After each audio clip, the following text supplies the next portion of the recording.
আচ্ছা, কম্বল উঠাবো না বলো তো? জল তো থামার নামই করছে না। আজকে ঠান্ডা তো কাল গরম, কম্বলগুলো কি এভাবেই পড়ে থাকবে নাকি? আর প্রত্যেক দিন সন্ধ্যাবেলা হলেই মেঘ ধরছে আর কারেন্টটা হুশ করে চলে যাচ্ছে, একটু কোনো সময় পর্যন্ত দিচ্ছে না। যে সকালবেলা ভাবছি যে ফোনে তো চার্জ আছে, বাট একটু পরে বিকেল হলেই দেখছি কারেন্ট নেই। আরে এরকম কেন কারেন্ট বলো তো? ফু দিলে হাওয়ায় উড়ে কারেন্টটা উড়ে চলে যায়। আর আমরা এদিকে জল বৃষ্টিতে কখন ভাবছি যে কিভাবে খাওয়া দাওয়া করে তাড়াতাড়ি ঘুমিয়ে পড়া যায়, আর সেখানে কিছু মানুষ দেখছি প্রেম করছে, আবার স্ট্যাটাস দিচ্ছে, ঝড় এলে তুই সাথে থাকলে কি ভয়।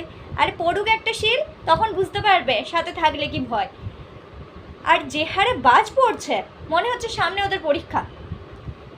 গরমকাল মানেই কালবৈশাখীর ঝড়, সাথে ঠান্ডা হাওয়া, আর এই একটু কারেন্ট হলে আমাদের এদিকে একটু বৃষ্টি হলে কারেন্ট চলে গেল, ব্যাস এটাই আমাদের গরমকাল। আমাদের জীবনে ওইসব রোমান্স টোমান্স হয় না, আমাদের কারেন্ট চলে যাওয়ার ভয় লাগে, কখন কারেন্টটাই চলে গেল, কিভাবে রাতটা চলবে, কিভাবে কারেন্ট ছাড়া থাকতে পারবো। আর এদিকে একটু জল বলে এত ঠান্ডা দিচ্ছে, না লেপটাকে তুলতে পারছি আর না পাখা চালাতে পারছি। এটাই হচ্ছে আমাদের এখন বর্তমান অবস্থা।